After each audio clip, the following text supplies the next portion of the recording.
dan puji syukur kehadirat Allah Subhanahu wa Ta'ala yang telah memberikan kesempatan kepada kita berupa nikmat sehat, nikmat sempat, sehingga pada kesempatan siang hari ini kita dapat berkumpul di ruang kelas 2 dalam acara diseminasi disiplin positif atau budaya positif. Kedua kalinya selawat serta salam marilah kita tetap tercurahkan kepada junjungan Nabi Agung Muhammad Sallallahu Alaihi Wasallam yang selalu kita nantikan syafaatnya di yaumil qiyamah. Amin, amin ya robbal alamin. Sebelum kita memasuki acara demi acara, izinkan kami untuk membacakan susunan acara terlebih dahulu.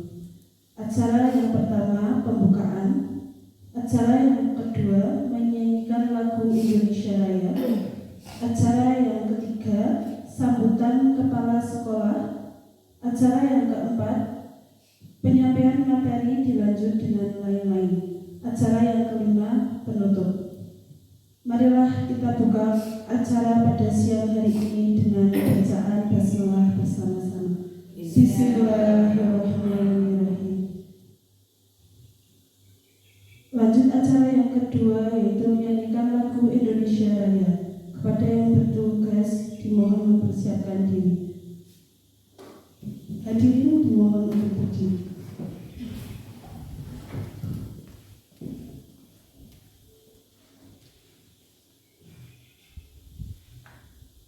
Hiduplah Indonesia Raya, 2, 3. Indonesia tanah airku, tanah tumpah darahku. Di sanalah aku berdiri, jadi pandu ibuku. Indonesia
Hadirin dimohon untuk duduk kembali.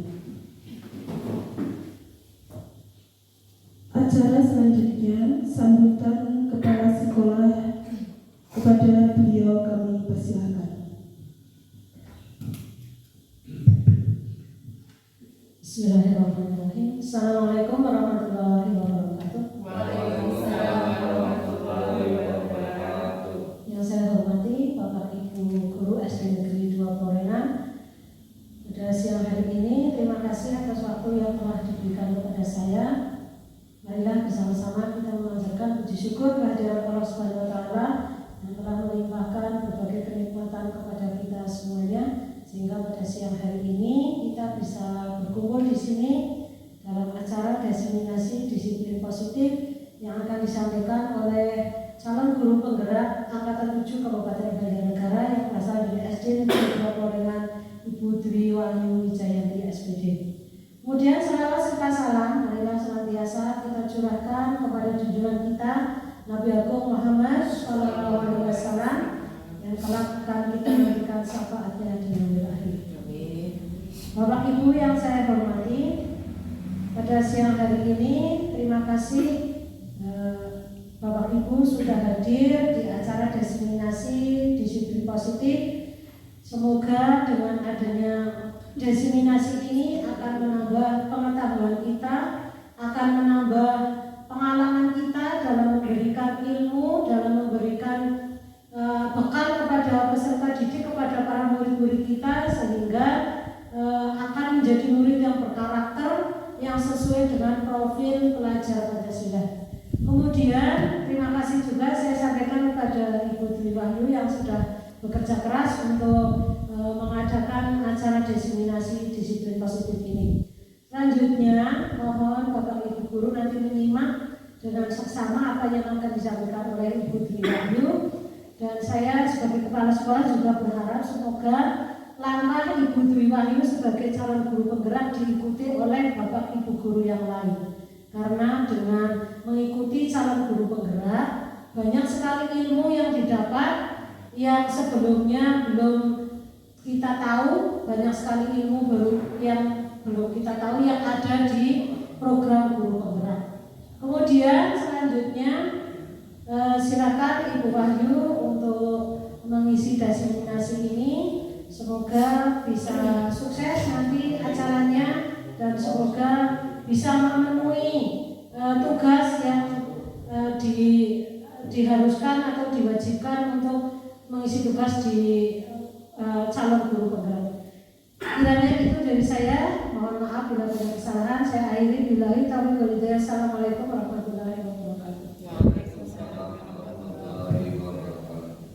Terima kasih Ibu Kepala Sekolah. Acara selanjutnya penyampaian materi dilanjut dengan lain-lain yang akan disampaikan oleh Ibu Dwi Wahyu Wijayanti. Kepada beliau kami persilakan.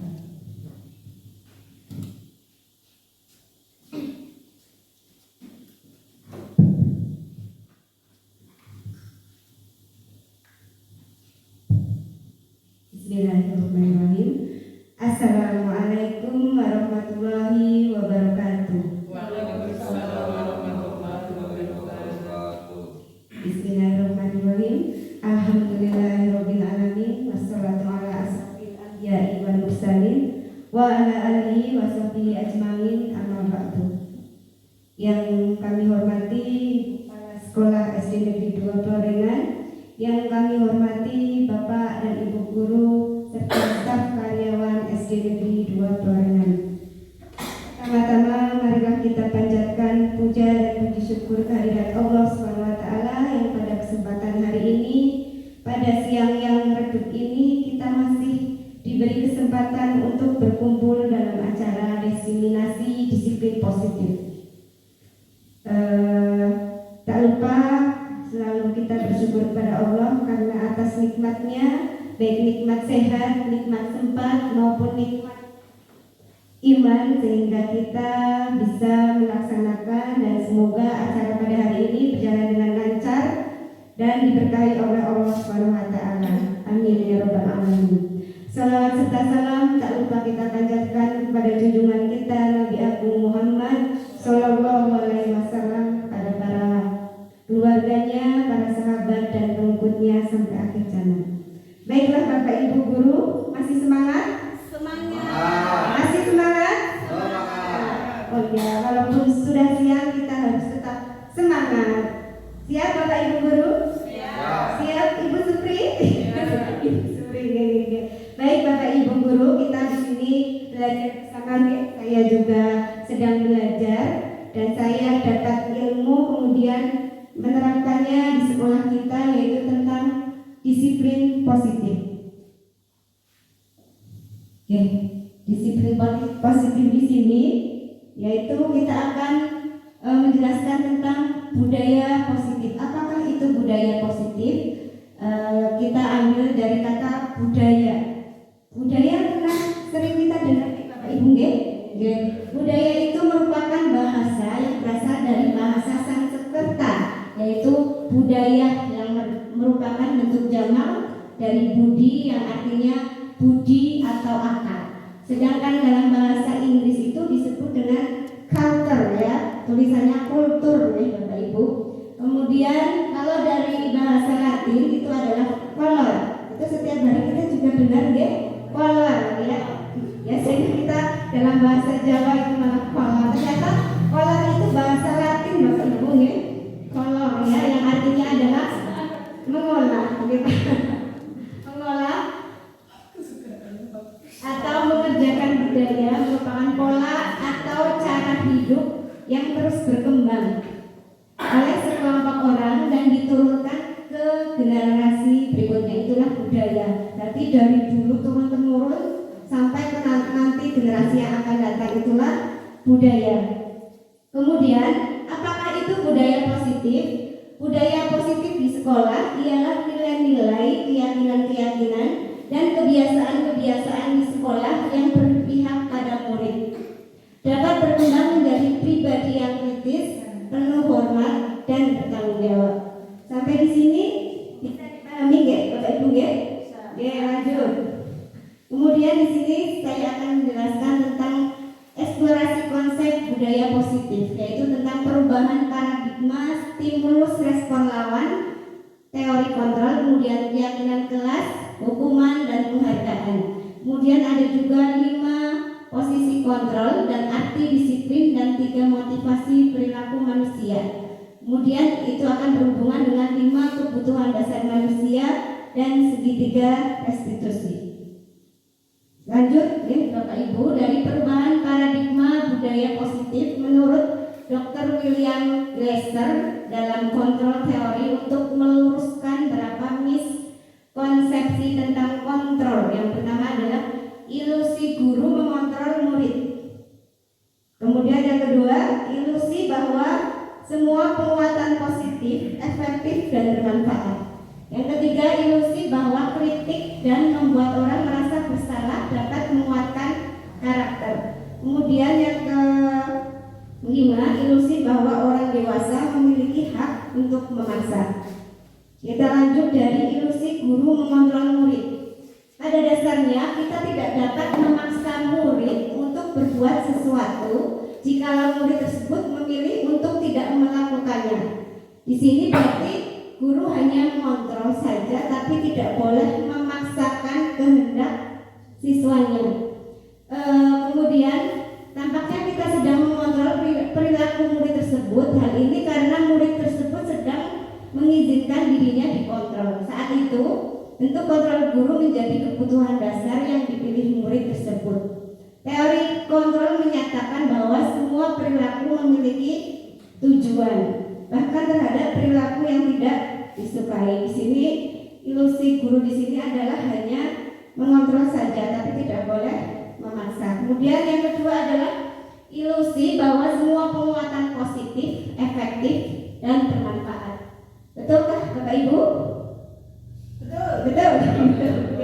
Penguatan positif atau bujukan adalah bentuk-bentuk kontrol segala usaha untuk mempengaruhi murid agar mengulangi suatu perilaku tertentu. Adalah suatu usaha untuk mengontrol murid tersebut. Dalam jangka waktu tertentu, kemungkinan murid tersebut akan menyadarinya dan mencoba untuk menolak bujukan kita. Atau bisa jadi murid tersebut menjadi tergantung pada pendapat sang guru untuk berusaha. Maksudnya di sini ternyata penguatan positif itu bisa efektif juga bermanfaat. Oke, lanjut ya. Oke. Kemudian ilusi bahwa kritik dan membuat orang merasa bersalah dapat menguatkan karakter. Menggunakan kritik dan rasa bersalah untuk mengontrol murid menuju pada identitas gagal. Mereka belajar untuk merasa buruk tentang diri mereka. Mereka mengembangkan dialog diri yang negatif, kadang-kala sulit bagi guru untuk mengidentifikasi bahwa mereka melakukan perilaku ini. Karena seringkali guru cukup menggunakan suara halus untuk menyampaikan pesan negatif. Lanjut ya Bu. Ini sudah belum Bapak Ibu? Belum. Ilusi bahwa orang dewasa memiliki hak untuk memaksa. Banyak orang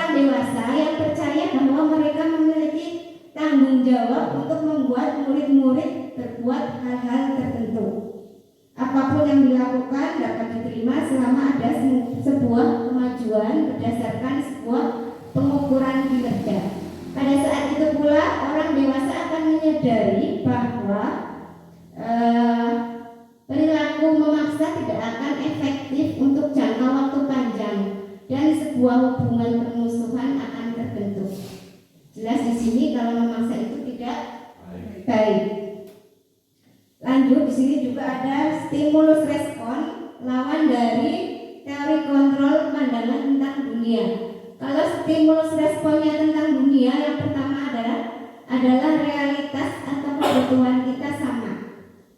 Kemudian kalau teori kontrolnya tentang dunia, bahwa kebutuhan kita itu berbeda. Betul yang mana Bapak Ibu? Oke, karena kebutuhan setiap manusia itu berbeda, terutama pada anak didik kita. Mereka memiliki bakat dan minat yang berbeda-beda. Otomatis karakternya juga berbeda-beda. Dalam satu kelas dari A sampai Z itu tidak ada yang karakternya sama Bapak Ibu, semuanya berbeda-beda. Kita saja yang punya anak misalnya 2, si A dan si B itu juga tetap berkarakter berbeda. Yang kembar saja Bapak Ibu itu juga berbeda, apalagi siswa yang dari berbagai orang tua yang berbeda. Kemudian yang kedua, stimulus respon tentang dunia.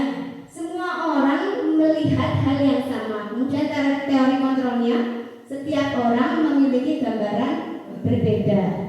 Berarti betul yang teori kontrolnya ya, setiap orang memiliki gambaran yang berbeda-beda. Mungkin saya melihat gambar yang itu, oh itu laki-laki anak mungkin usianya SD.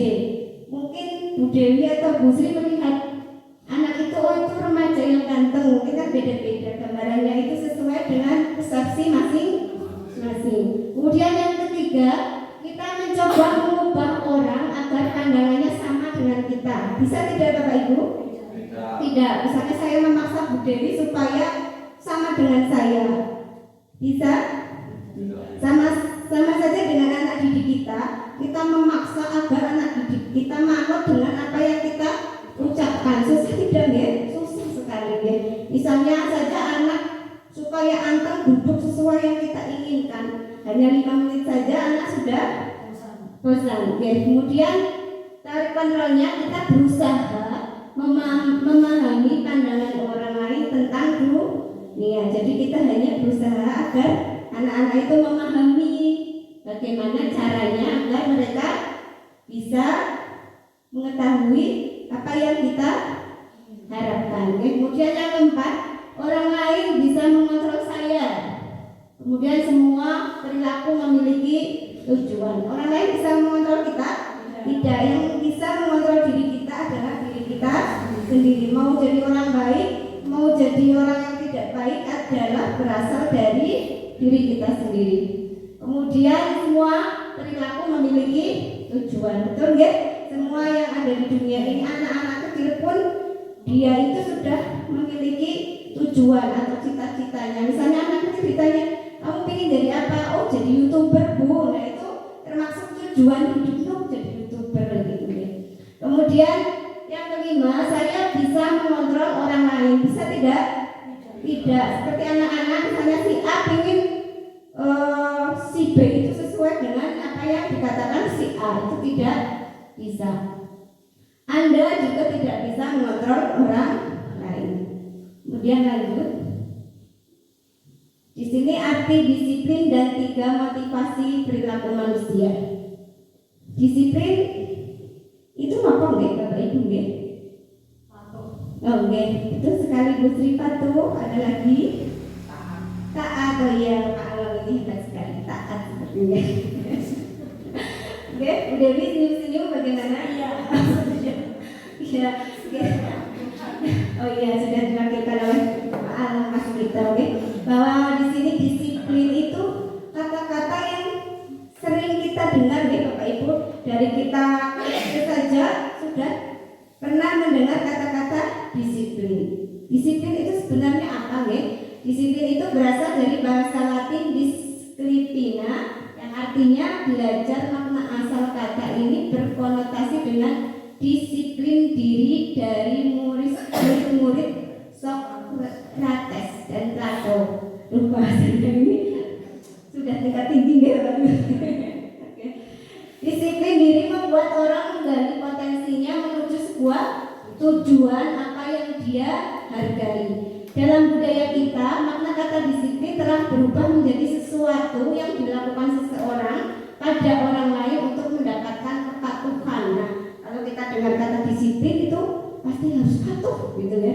Belum, aku harus disiplin berarti untuk patuh kalau guru ya.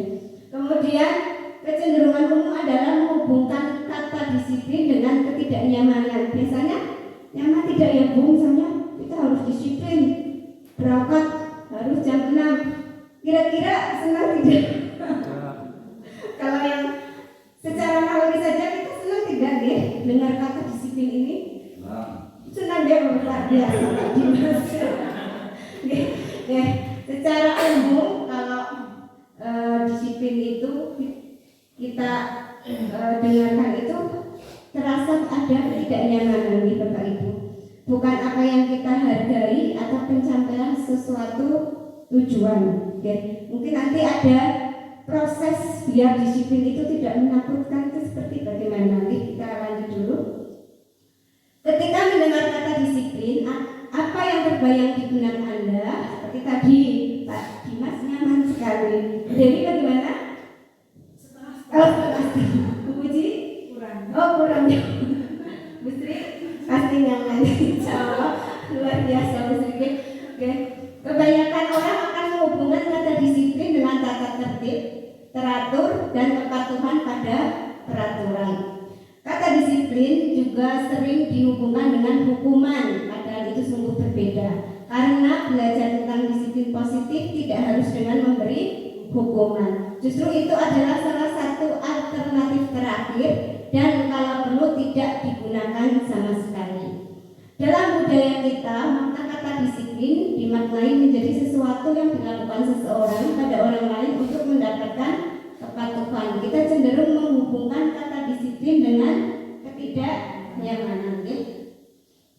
Biasanya disiplin itu berhubungan dengan hukuman. Kalau tidak disiplin pasti nanti akan diberi hukuman. Itu biasanya yang sering kita lakukan kepada anak didik kita agar anak didik kita manut dengan kita dan biar cepat ya Pak ya. Biasanya kita cukup baik ini cerah seperti itu. Oke.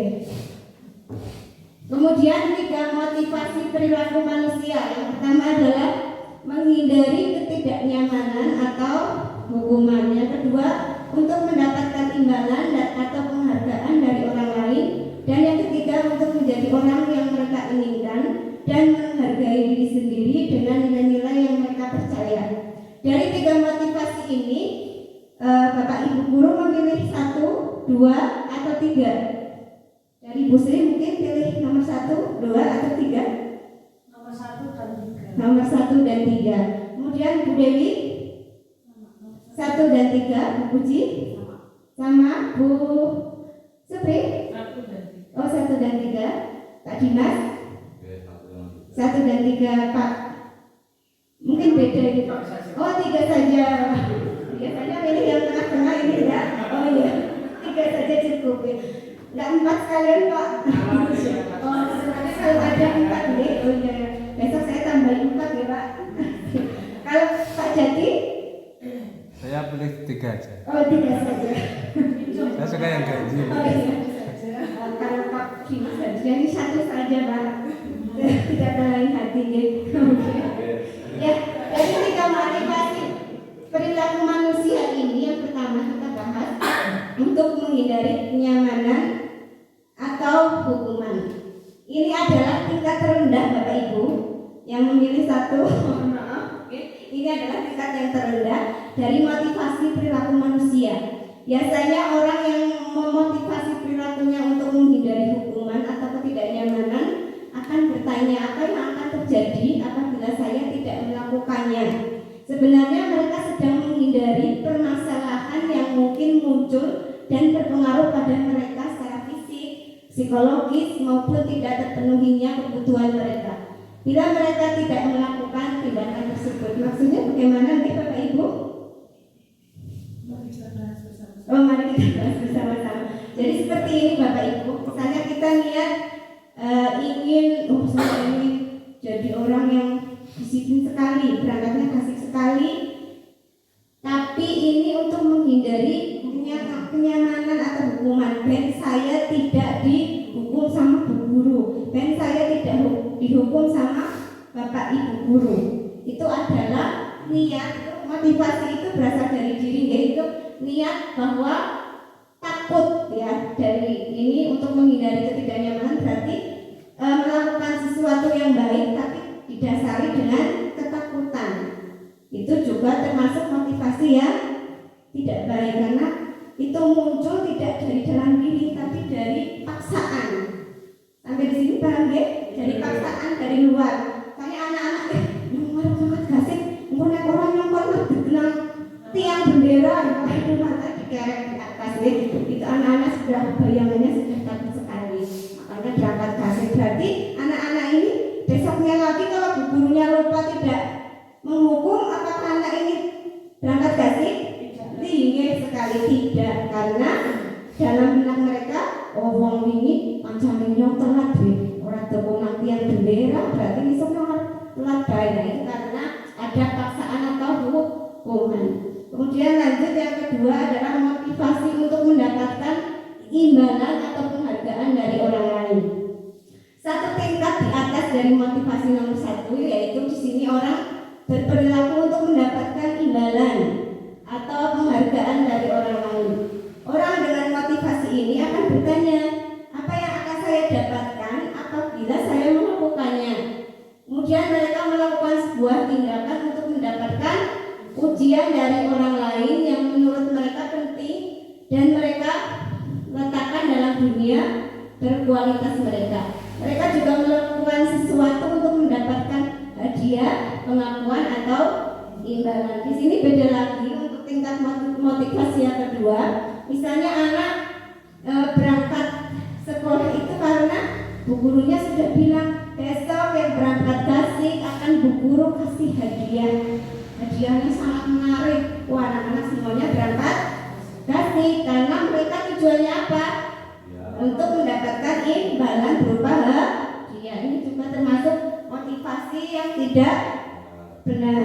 Kemudian, nah ini pilihan dari Pak Alam dan Pak Jati ini ya, yaitu motivasi untuk menjadi orang yang mereka inginkan dan menghargai diri sendiri dengan nilai-nilai yang mereka percaya. Mereka melakukan sesuatu karena nilai-nilai yang mereka yakini dan hargai. Mereka melakukannya karena mereka ingin menjadi orang yang melakukan nilai-nilai yang diyakini tersebut.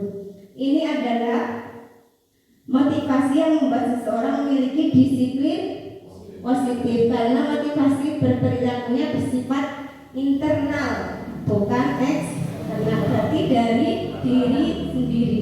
Kesadaran mereka, misalnya saya besok mau mengerjakan PR biar pintar, bukan biar tidak dimarahi oleh guru. Itu motivasi perilaku manusia yang paling baik, yaitu dari dalam diri sendiri. Lanjut ya Bapak Ibu, tentang keyakinan kelas, hukuman dan penghargaan.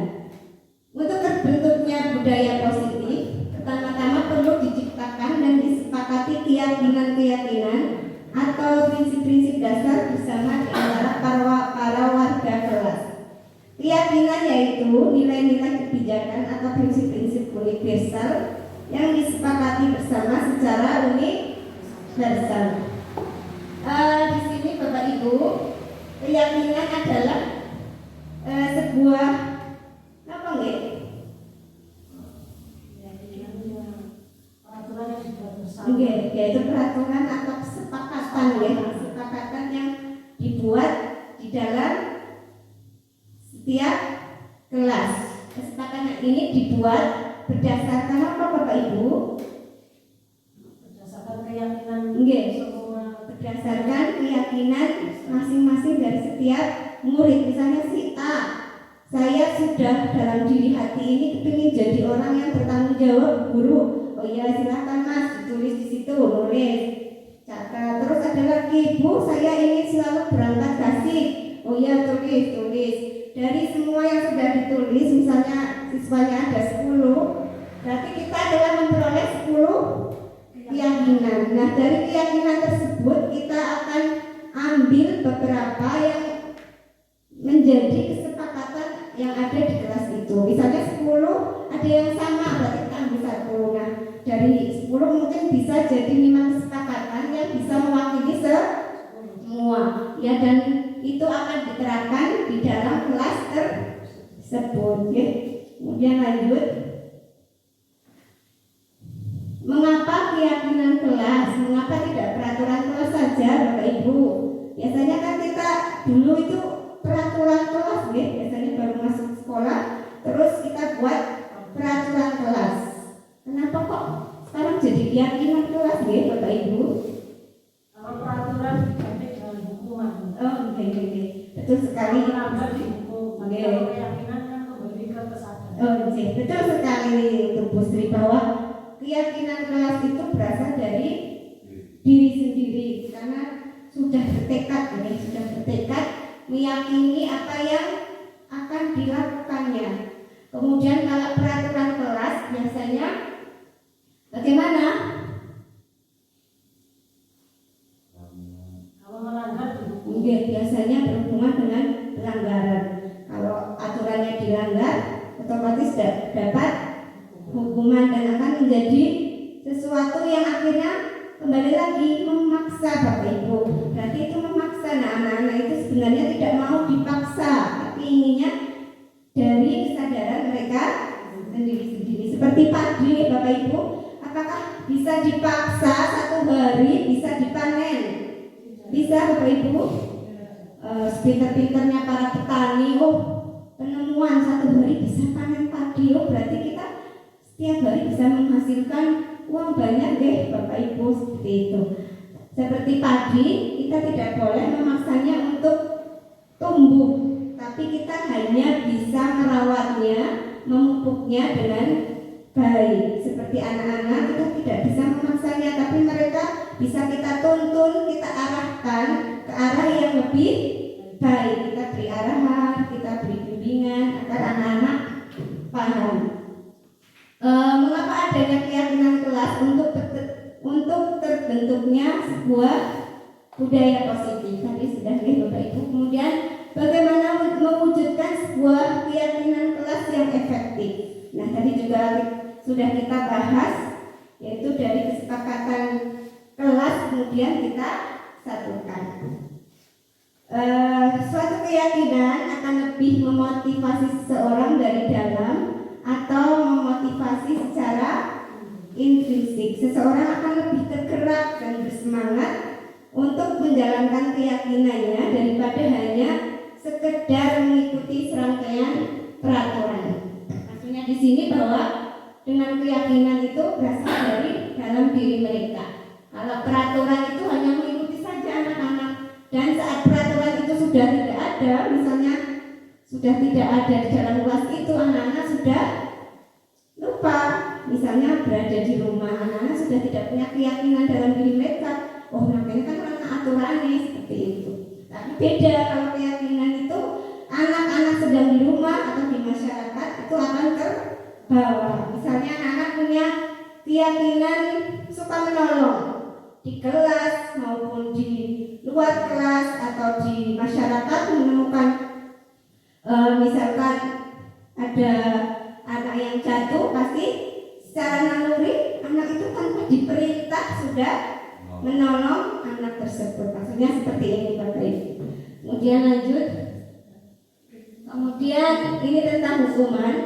Hukuman itu bersifat tidak terencana atau tiba-tiba. Hukuman bersifat satu arah dari pihak guru yang memberikan, dan murid hanya menerima suatu hukuman tanpa suatu diskusi atau pengarahan dari pihak guru, baik sebelum atau sesudahnya. Hukuman yang diberikan bisa berupa fisik maupun verbal, dan murid disakiti oleh suatu perbuatan atau kata-kata. Disiplin dengan bentuk sanksi atau konsekuensi sudah terencana atau sudah disepakati. Di sini maksudnya bedanya dari hukuman dengan konsekuensi. Kalau hukuman biasanya itu dari satu arah saja. Anak-anak biasanya diberitahu tidak kalau kita mau menghukum, kamu mau pilih dijeret atau ditabok. Tidak, biasanya kalau kita mau jalan langsung dijawab saja. Kemudian misalnya lagi hukuman itu tidak hanya berupa fisik ya Bapak Ibu. Misalnya kita punya tuding, anak kita sabet pokoknya gitu ya. Pernah di sini ada yang bisa berpokoknya? Mas Dimas, sepertinya Dimas ini pernah ini. Pengalaman pribadi ya Pak ya. Jangan-jangan saya sendiri deh. Alhamdulillah selama ini belum ya, tapi pernah melihat ada teman saya yang saat itu sedang diajar sama gurunya malahan keluar baik. Kalau zaman dulu sih tidak apa Bapak Ibu, seorang guru langsung datang bisa ya Allah, saya kalau zaman dulu lihatnya aduh pengen nolongi tapi kepilih caranya gitu ya, ingin membantu temennya. Takut sama gurunya, malah dimarahin, malah takut sendiri, jadi deg-degan sendiri biasanya seperti itu.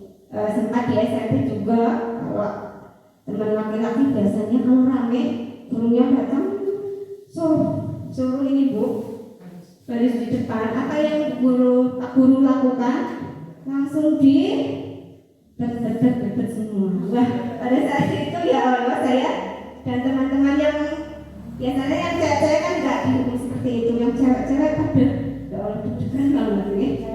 Enggak Bu, terus pada saat itu ya Allah sampai segitunya gitu ya.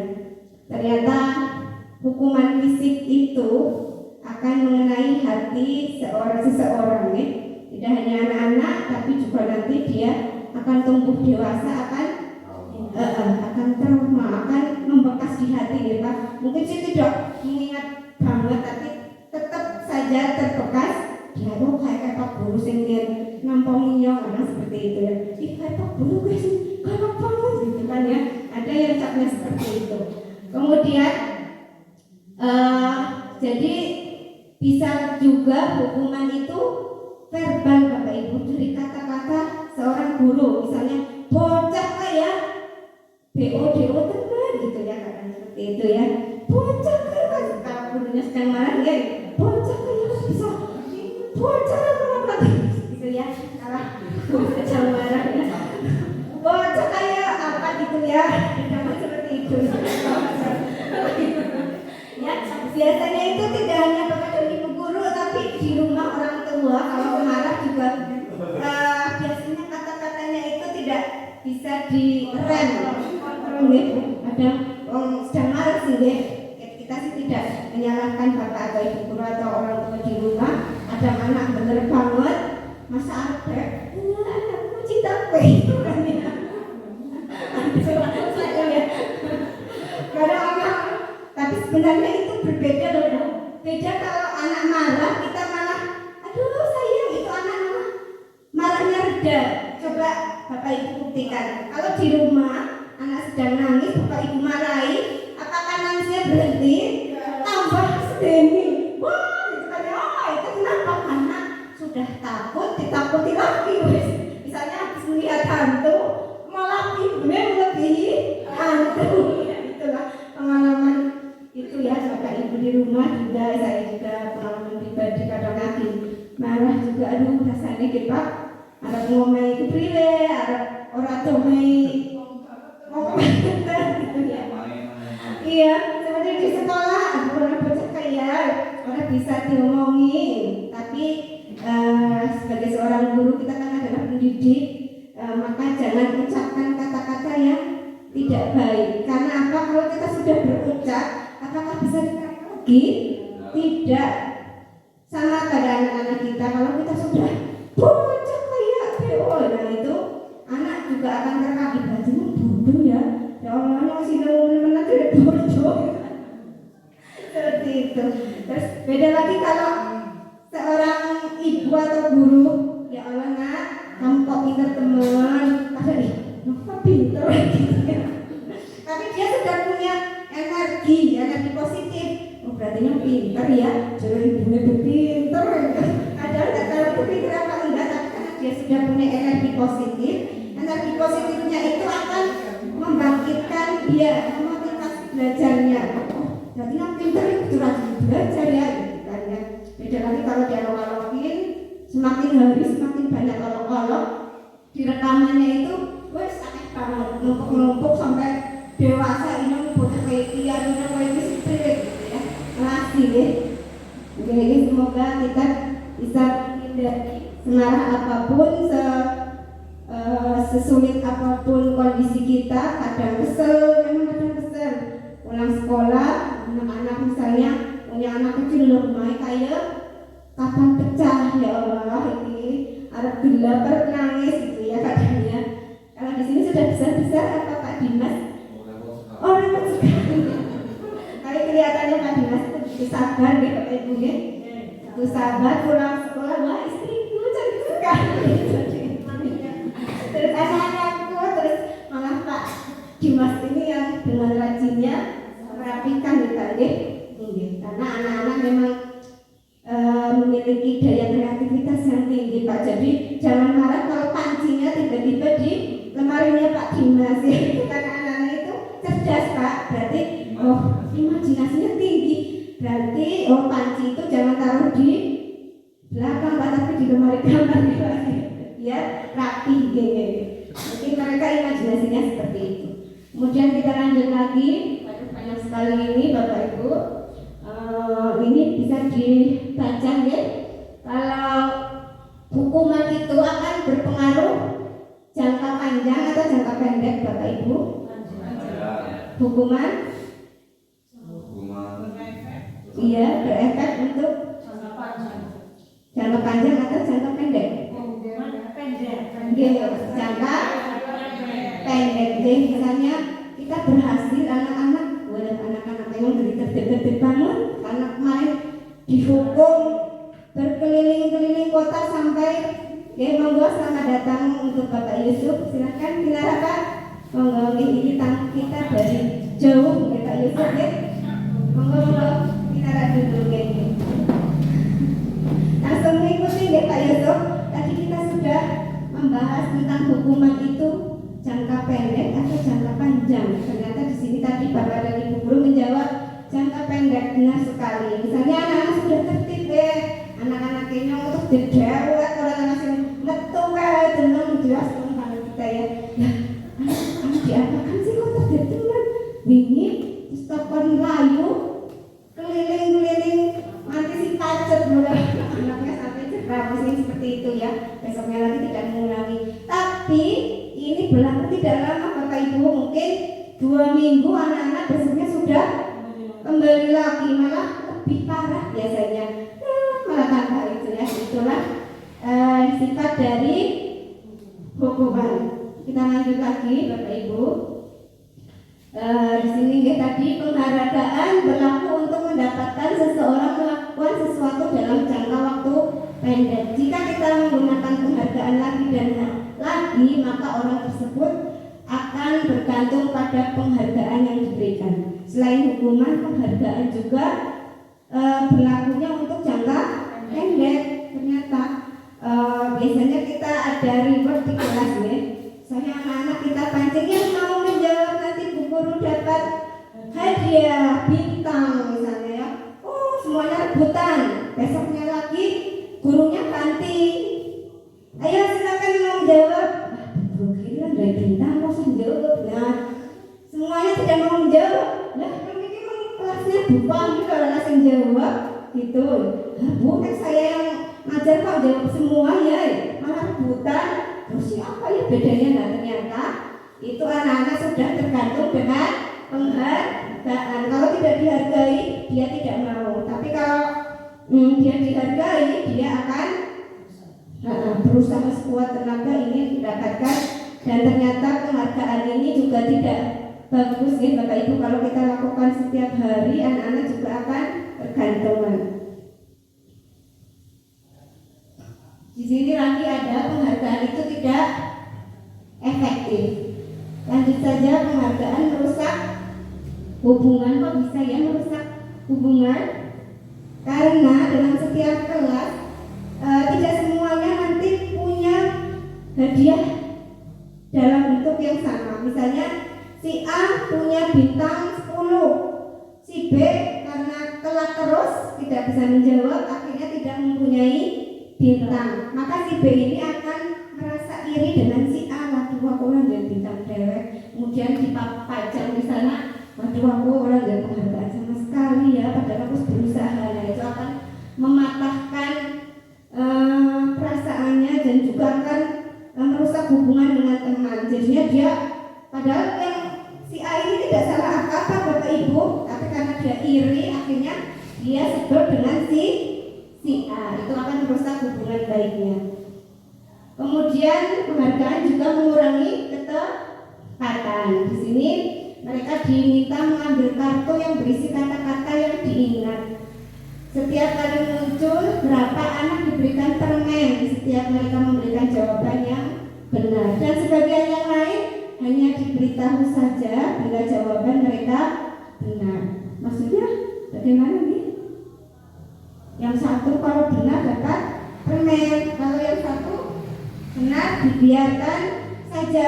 Hasilnya anak-anak yang mendapatkan permen jawabannya banyak yang tidak tepat.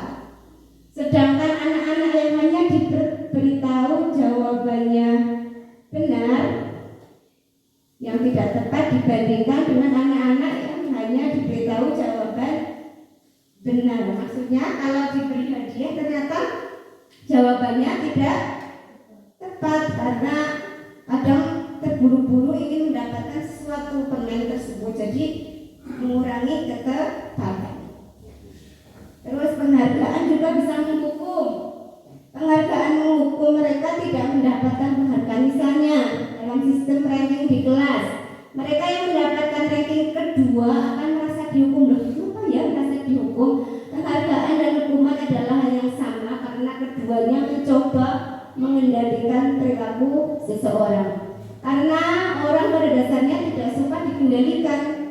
Dalam jangka waktu lama, penghargaan akan terlihat sebagai hukuman. Jika suatu penghargaan diterapkan, namun Anda tidak mendapatkannya, Anda akan merasa dihukum. Seperti itu, okay? Lanjut. Di sini ada pembentukan keyakinan kelas. Jadi dari beberapa yang tadi saya sampaikan, ada hukuman, ada penghargaan, ada konsekuensi atau sanksi. Ternyata yang paling baik kita terapkan pada kelas kita adalah keyakinan kelas. Okay. Kalau keyakinan kelas ini adalah bersifat lebih abstrak daripada peraturan, yang lebih rinci dan konkret. Keyakinan kelas berupa pertanyaan-pertanyaan universal. Kemudian yang ketiga, pertanyaan keyakinan kelas senantiasa dibuat dalam bentuk positif. Apakah ada keyakinan kelas misalnya ingin ribut setiap hari, Bu? Ada.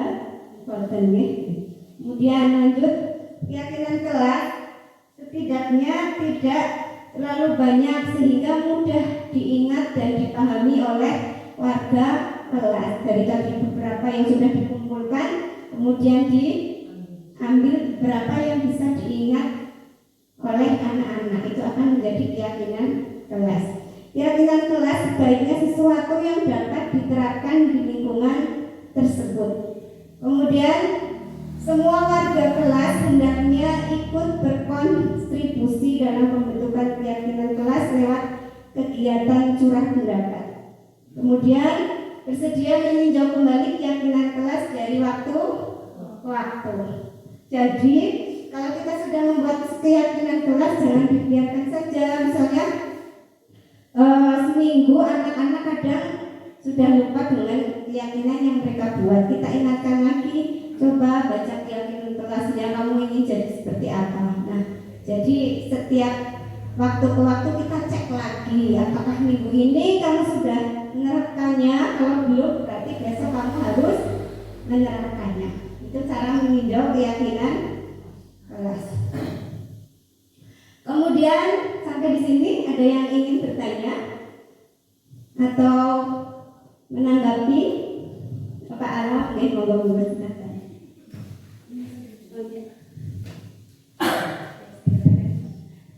Assalamualaikum warahmatullahi wabarakatuh.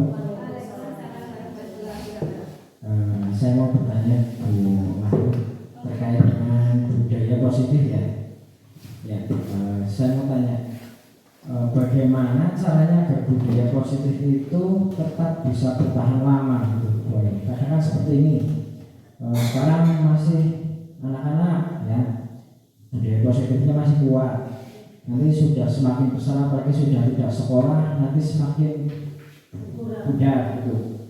Karena biasanya yang namanya budaya positif itu atau karakter kan biasanya nomor satu. Nanti ketika karakternya sudah dapat, nanti intelektualnya biasanya mengikuti gitu. Nah, yang saya tanyakan itu bagaimana cara agar budaya positif itu bisa bertahan lama sampai tua pada akhir hayat itu bagaimana? Seperti di negara-negara yang sudah maju gitu. Nah, ya seperti di Jepang ya Pak Dinas. Terus yang kedua tentang tadi yang dijelaskan Bu Ayu tentang karakter anak ya Bu Ayu ya. Jadi dijelaskan tadi karakter anak kan ada bermacam-macam ya. Nah, bagaimana cara guru agar memaksimalkan karakter anak itu sendiri? Padahal karakter anak itu kan setiap kelas kan punya berbeda-beda. Umpamanya kita mengusir satu anak pun kayaknya satu hari pun rasanya kurang. Itu umpamanya anaknya banyak, untuk memaksimalkannya bagaimana? Kan membutuhkan waktu yang lama gitu. Ya, itu saja. Terima kasih untuk Pak Alam atas pertanyaannya. Luar biasa, bagus sekali pertanyaannya. Buat tapi mengenal kesimpulan. Yang pertama saya berusaha menjawab yang pertama, yaitu bagaimana agar kita anak-anak kita, terutama Pak Iqbal, anak kita,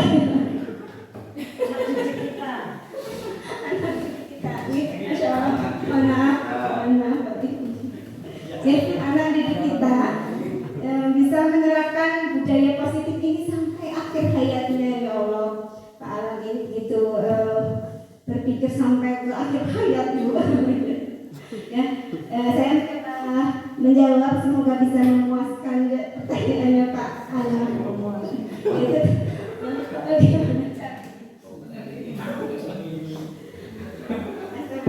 Ya, saya lanjut ya Bapak Alam. Ini seperti yang sudah saya sampaikan tadi, ada hukuman, ada penghargaan, ada konsekuensi, dan ada keyakinan. Bagaimana anak ini bisa menjalankan budaya positif sampai akhir hayat, diingat-ingat, tanpa dilupakan, tanpa kelalaian gitu ya. Jadi kalau misalnya Pak Alam ingin menerapkan budaya ngerokok, contoh salah satu saja misalnya budaya disiplin. Secara spesifik Pak yang ini Bapak inginkan. Pertama sesuai dengan seperti di negara maju ya Bu Ayu. Pertama tepat waktu. Kedua punya tanggung jawab yang tinggi. Yang pertama itu datang tepat waktu, dan kedua mempunyai tanggung jawab yang tinggi.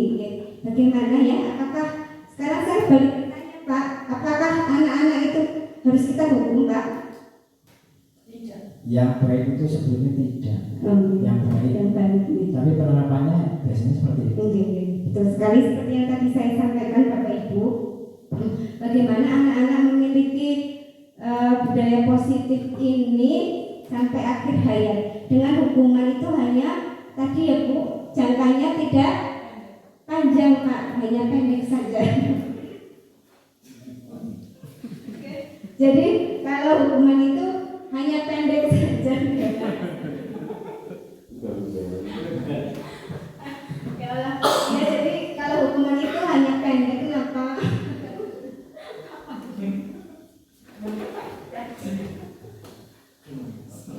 Oke, bahwa di sini misalnya anak seperti yang saya sampaikan tadi, Pak, anak takut ya, takut untuk tidak melakukan misalnya gasip terus nampaknya nih Pak dalam 1 minggu itu karena takut Nah, itu tidak mengena di dalam hatinya, Pak. Jadi itu tidak berlaku sampai akhir hayat. Mungkin setelah lulus dari SD, SMP-nya wis makate awan atau SMP-nya awan. Kemudian dari penghargaan ini juga anak-anak itu tidak sampai akhir hayat, tidak mengena. Nah, seperti yang tadi saya dengan keyakinan kelas itu anak-anak sadar dari dalam hatinya. Kalau ya sadar dari dalam hati.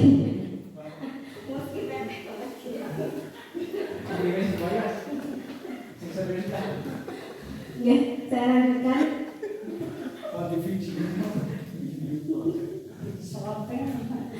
Bapak Ibu, bahwa tadi kalau kita ingin menerapkan pada anak secara lama, berarti anak-anak itu harus diyakini dalam hati mereka, Pak. Jadi sudah melekat di hati itu akan, misalnya Pak Alan sudah tidak mengajar, anak-anak akan teringat karena sudah ada dalam hati mereka. Mungkin pertanyaannya Pak Alan ini lah keyakinan kelas prius ya. Seperti itu ya. Jadi memang dalam keyakinan kelas ini seorang guru itu memiliki usaha yang memang waktunya tidak singkat, memang membutuhkan waktu yang lama. Kita menerapkan ini itu tidak langsung instan, misalnya sehari, 2 hari atau 3 hari itu terbentuk. Tapi ini akan mengena mungkin beberapa waktu kemudian, dan akhirnya nanti anak-anak sudah ada di dalam hatinya. Misalnya dia punya keyakinan jujur nih, atau tadi berangkat tepat waktu, mungkin hari pertama belum, hari kedua belum kelihatan, tapi mungkin hari-hari berikutnya karena anak ini sudah sadar, oh yang telat berarti yang isi dewe karena macam-macam bos pacaran misalnya, seperti itu. Nah, itu akan timbul merasa kalau melakukan sesuatu yang tidak baik akan terasa di perilakunya. Kalau baik juga akan terasa di perilakunya. Oke, tahap sini. Kemudian yang kedua tadi tentang bagaimana Pak, yang tentang karakter anak di kelas, memaksimalkannya bagaimana? Barangkali Bapak dan Ibu guru bisa menjawab pertanyaannya Pak Alam. Monggo. Bagaimana kita memaksimalkan karakter di kelas? Oke, yang berbeda-beda. Oke, Bu Sri, monggo. Saya menanggapi tadi yang tentang keyakinan kelas. Silakan. Bagaimana caranya agar anak itu keyakinan itu muncul dari hati anak, bukan hanya paksaan. Ini sebenarnya hal ini tugas kita semua. Jadi kalau hanya yang menjalankan 1-2 anak itu tidak akan berefek, Bu, Pak. Mungkin seperti itu. Tapi kalau dalam satu kelas sudah dibuat keyakinan kelas dan semuanya menjalankan, jadi otomatis kalau semuanya sudah sepakat menjalankan, ada 1-2 anak yang tidak, kan tetap dia merasa yang lain sudah sesuai keyakinan kelas, kenapa saya belum. Tapi kalau masih 1-2 yang menjalankan, itu yang masih berat. Jadi memang keyakinan kelas itu tidak hanya 1-2 anak tapi seluruh kelas. Jadi kalau menurut saya seperti itu. Terus untuk yang karakter, mungkin karakter memang karena setiap anak itu unik ya Pak. Setiap anak itu berbeda. Jadi pintar-pintarnya kita menyelami karakter anak. Jadi perlakuannya anak satu dengan anak yang lain itu akan berbeda. Itu yang menjadi ya repot ya. Guru kelas itu memang harus menguasai semuanya. Jadi kita harus paham, jangan sampai nama anaknya saja tidak paham. Kita harus paham segalanya. Karakter anak itu bagaimana, sifatnya bagaimana, terus dia potensinya di bidang apa. Memang sebagai guru kelas kita dididik seperti itu untuk lebih mengenal karakter, lebih mengenal pribadi anak. Jadi kalau menurut saya memang itu tugas berat seorang guru kelas, harus lebih paham karakter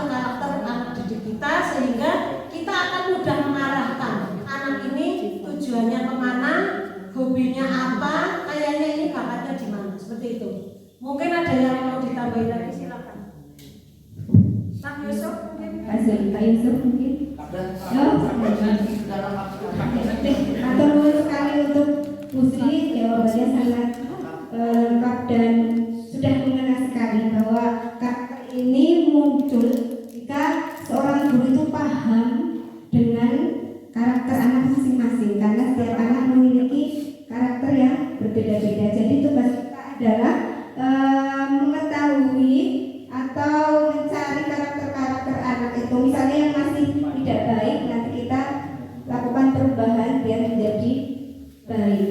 Biasanya guru kelas itu paham nanti setiap si A, si B-nya itu paham, karena setiap hari seorang guru kelas itu masuk di kelas mengajar anak-anak semua pasti tahu si A, si B-nya. Kemudian nanti sebenarnya di guru penggerak ini ada namanya pembelajaran diferensiasi. Apa maksudnya?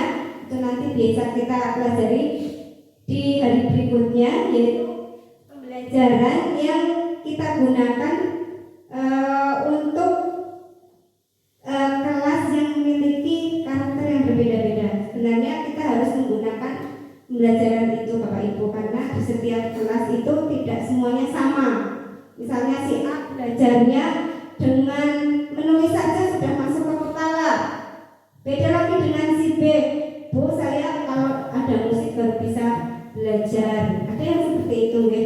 Kemudian ada lagi yang sambil jalan-jalan Bapak Ibu baru pelajarannya itu masuk. Kemudian ada lagi yang hanya mendengarkan saja, ini sudah pintar sekali, sudah masuk tanpa harus mencatat. Jadi setiap anak cara belajarnya itu juga berbeda-beda. Seperti saya itu biasanya tidak hanya mendengarkan, tapi juga harus menulis. Kalau saya mungkin beda lagi dengan Bu Sri, Pak Dimas, Pak Alam. Ada yang harus sambil jogging-jogging seperti Pak Jati, ya, itu bisa masuknya seperti itu.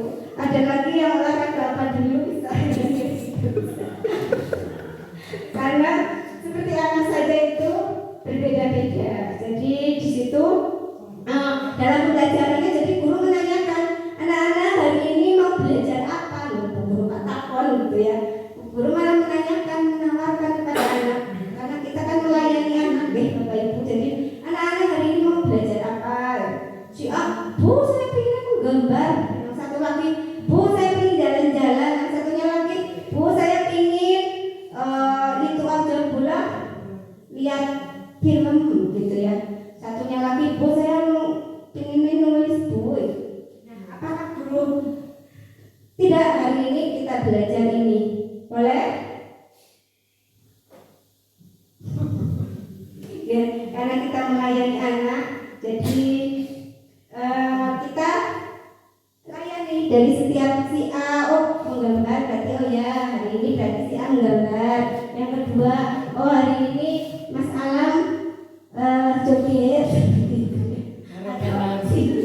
Ada Pak Yusuf, Mas Yusuf hari ini kepingin lari-lari, nah, oh ya boleh. Gitu ya, jadi kita memfasilitasi anak.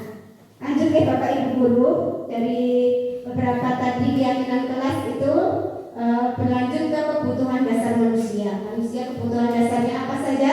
Yaitu ada 5. Satu, kebutuhan bertahan hidup, cinta dan kasih sayang, penguasaan, kebebasan, dan yang kelima adalah kesenangan. Setiap anak harus terpenuhi 5 kebutuhan dasar manusia tersebut. Kalau tidak terpenuhi akan berakibat apa? Biasanya terpengaruh pada perilakunya, seperti cari perhatian di rumah tidak ada yang kasih sayangi, maka anak itu cari perhatiannya di sekolah. Di sekolah gurunya malah cuek-cuek baik, gak disayang, cari perhatiannya nanti entah kemana. Kemudian yang lainnya itu juga ada kesenangan, juga termasuk kebutuhan dasar. Kemudian sebagai seorang guru kita ada 5 posisi kontrol. Ada sebagai penghukum, membuat orang merasa bersalah, teman, monitor, dan manajer. Di sini apakah Bapak Ibu guru memilih sebagai penghukum? Tidak. Membuat orang merasa bersalah, teman, monitor, memantau. Oke. Jadi di sini yang paling bagus adalah sebagai manajer. Mungkin untuk yang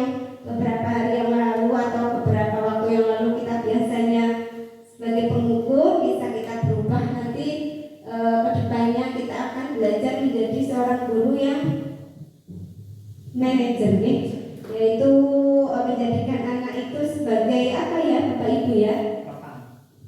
Rekan itu berarti sebagai teman.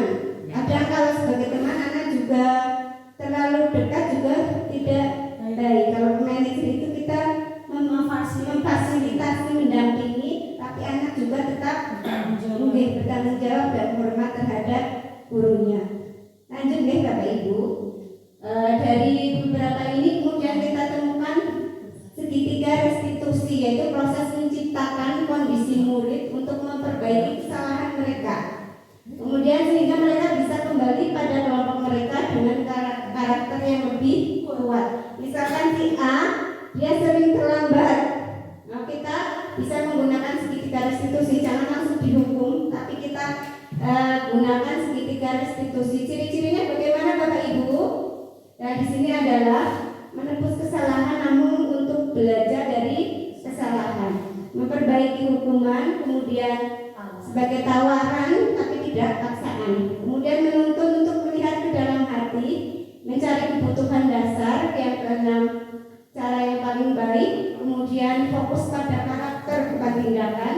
Yang kedelapan, menguatkan. Yang kelima, fokus pada solusi. Dan yang ke-10 adalah mengembalikan murid yang berbuat salah pada kelompoknya. Jadi kalau sudah bersalah, dia tetap bisa dengan kelompoknya kembali seperti biasa, ya, dengan adanya ciri restitusi, yaitu kita lakukan validasi tindakan yang salah dulu. Contohnya kita tanyakan, mengapa kamu hari ini terlambat? Pasti anak-anak punya alasan, Bu, karena saya harus mencuci dulu, Bu, jadi saya terlambat. Nah, jadi kita sebagai guru harus menanyakan dulu, kemudian setelah itu kita menstabilkan identitasnya, terus kita beri dukungan motivasi agar di kemudian hari anak tidak melakukan kesalahan yang sama. Kemudian dalam segitiga restitusi ini kita melakukannya tidak di depan teman-teman yang lain ya Bapak Ibu, tapi kita gunakan hati ke hati, yaitu face to face ya, dari misalnya saya dengan si A berdua saja, terus kita biar anak itu tidak malu di depan teman-temannya. Demikian tadi Bapak dan Ibu guru, semoga apa yang saya sampaikan, yang kita pelajari bersama ini bisa kita terapkan dalam pembelajaran kita di kelas, bisa kita manfaatkan untuk anak-anak kita sehingga anak-anak kita memiliki pribadi dan karakter yang baik, tanpa harus dipaksa, tanpa kita harus susah payah menghukumnya, tanpa harus kita mengupayakan penghargaan dengan misalnya memberikan hadiah, tapi anak-anak itu bisa sadar dengan keyakinannya, dengan dalam diri hatinya. Gitu Bapak Ibu? Masih semangat? Semangat. Tepuk semangat dulu. Oke. Dan kita ulangi ya. Tepuk semangat. Semangat. Ya, alhamdulillah kalau sudah sore. Terima kasih sekali atas waktu dan kesempatan yang Bapak Ibu sudah berikan pada saat ini. Semoga bisa bermanfaat untuk kita semua, bisa berkah ya, walaupun mungkin ilmu tapi bisa kita gunakan sampai akhir hayat kita. Demikian, apabila ada kesalahan itu datangnya dari saya sendiri, dan apabila ada kelebihan itu datangnya dari Allah Subhanahu wa taala. Saya mohon maaf dan terima kasih sekali waktu Bapak Ibu. Terima kasih, bergerak dan menggerakkan. Wassalamualaikum warahmatullahi wabarakatuh.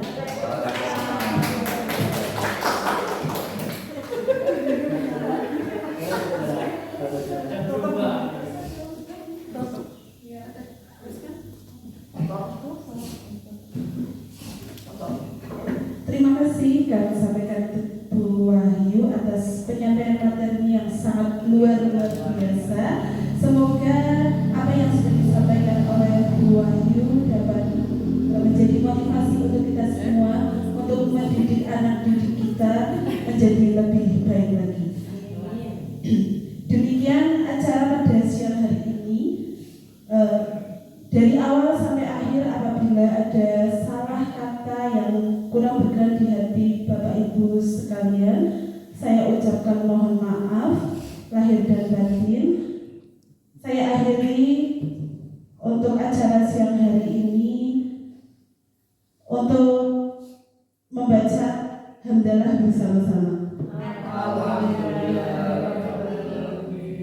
Wabillahi taufiq wal hidayah. Wassalamualaikum warahmatullahi wabarakatuh.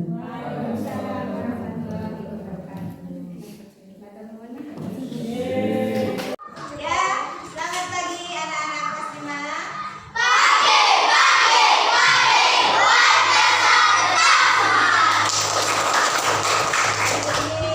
Semuanya semangat semua dan sehat semua, ya. Hari ini Bu Guru akan menentukan kesepakatan tentang keyakinan kelas, ya. Seperti yang kalian tahu, keyakinan kelas ini adalah nanti kesepakatan dari kalian semua untuk berkomitmen agar kelas kita nanti bisa menjadi tertib dan nyaman, ya. Nanti jadi masing-masing kalian menuliskan komitmen kalian, menuliskan apa yang akan kalian lakukan agar kelas ini menjadi tertib. Contoh, misalnya saya akan belajar dengan rajin, ya. Terus contohnya lagi, berangkat tepat waktu. Siap ya? Siap. Guru punya kertas di sini. Nanti masing-masing dari kalian menuliskan keyakinan kelas masing-masing. Setelah sudah ditulis semuanya, nanti bisa maju ke depan, kita tempel di kertas ini. Paham ya? Ya, kalau sudah paham, Bu Guru bagikan satu-satu. Ya, Mas, aku berikan ya.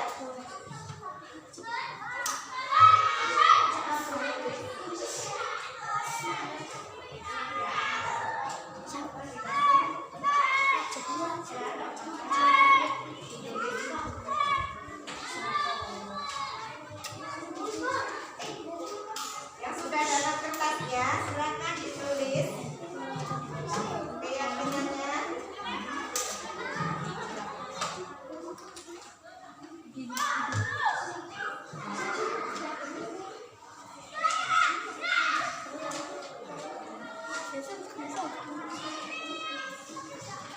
Sudah dapat semua ya? Sudah. Silakan kalian tulis di kertas yang Guru bagikan ini.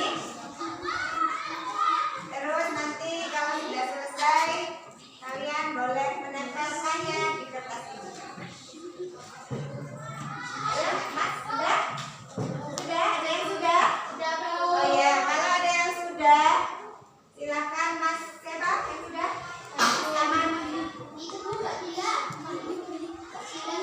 Mbak Sila? Oh ya, silakan Mbak Sila. Ini dari sini Mbak ya.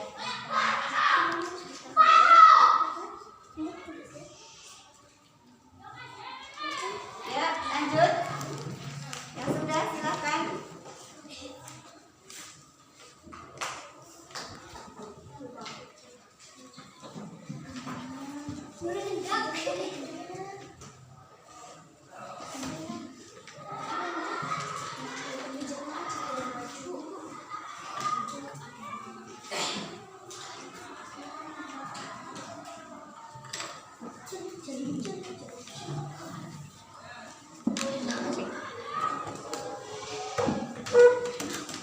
Ya, silakan yang sudah boleh mengumpulkan.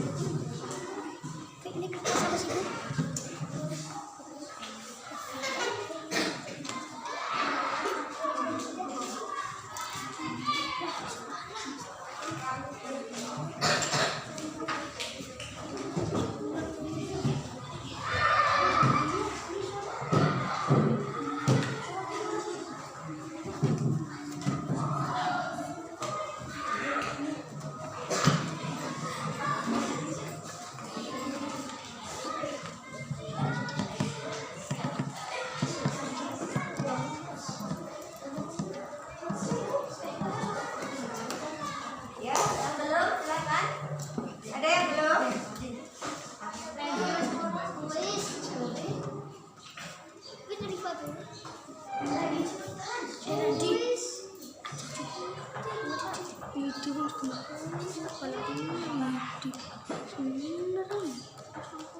Sudah semua?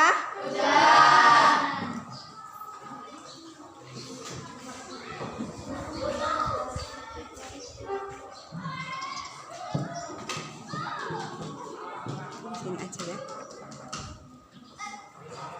Ya, kalau sudah semua akan Bu Guru bacakan ya tadi ya. Sudah kamu tulis semuanya. Ya, tadi ada yang menulis berangkat tepat waktu. Terus kemudian ada yang melaksanakan piket dengan baik. Terus ada lagi sholat duha tepat waktu. Terus kemudian menghargai teman. Kemudian saling membantu. Kemudian menjaga kebersihan kelas. Ada yang bersikap jujur. Kemudian selalu membantu teman-temannya. Terus menjaga ketertiban kelas ya. Kemudian ada saling menolong bersama, ada menghormati guru, kemudian ada membuang sampah pada tempatnya, juga, kemudian berperilaku sopan, berangkat tepat waktu, kemudian tertib saat upacara, dan yang terakhir adalah menghormati guru. Ya. Dari semua ini kan ada yang sama ya tadi ya? Ada yang sama? Ya. Nanti dari yang sama ini akan guru simpulkan ya. Nanti menjadi keyakinan kelas kita. Ada yang sama? Apa saja ya?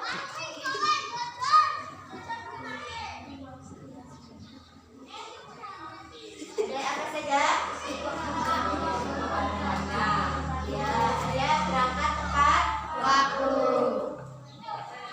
Apa lagi? Kemudian buang sampah pada tempatnya. Terus apa lagi? Laksanakan